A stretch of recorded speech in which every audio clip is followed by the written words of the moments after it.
ইরানের ওপর সামরিক হামলা চালাতে চলতি সপ্তাহের শেষেই প্রস্তুত থাকতে পারে যুক্তরাষ্ট্রের সেনাবাহিনী। তবে প্রেসিডেন্ট ডোনাল্ড ট্রাম্প এখনও এই বিষয়ে চূড়ান্ত সিদ্ধান্ত নেননি।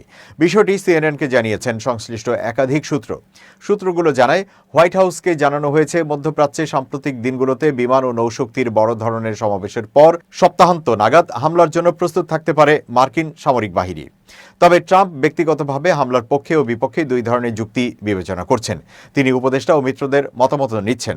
বুধবার হোয়াইট হাউসের সিচুয়েশন রুমে জাতীয় নিরাপত্তা সংশ্লিষ্ট শীর্ষ কর্মকর্তারা বৈঠক করেন। একই দিন বিশেষ দূত স্টিভ উইটকফ ও জামাতা জ্যারেড কুশনার ট্রাম্পকে ইরানের সঙ্গে তাদের পরোক্ষ আলোচনার বিষয়ে ব্রিফ করেন। তবে সপ্তাহান্তের মধ্যে সিদ্ধান্ত হবে কিনা তা স্পষ্ট নয়। মঙ্গলবার জেনেভায় 3.5 ঘন্টা ধরে নোট আদান প্রদানের মাধ্যমে যুক্তরাষ্ট্র ও ইরানের মধ্যে পরোক্ষ আলোচনা হয়। কোনো চূড়ান্ত সমাধান ছাড়াই বৈঠক শেষ হয়। ইরানের প্রধান আলোচক বলেন, উভয় পক্ষ একটি নির্দেশক নীতিমালায় একমত হয়েছে। তবে একজন মার্কিন কর্মকর্তা জানান, এখনও অনেক বিস্তারিত বিষয়ে আলোচনা বাকি। হোয়াইট হাউসের প্রেস সেক্রেটারি ক্যারোলিন লেভিট বলেন, কূটনীতি ট্রাম্পের প্রথম পছন্দ, তবে সামরিক পদক্ষেপের বিকল্প খোলা রয়েছে।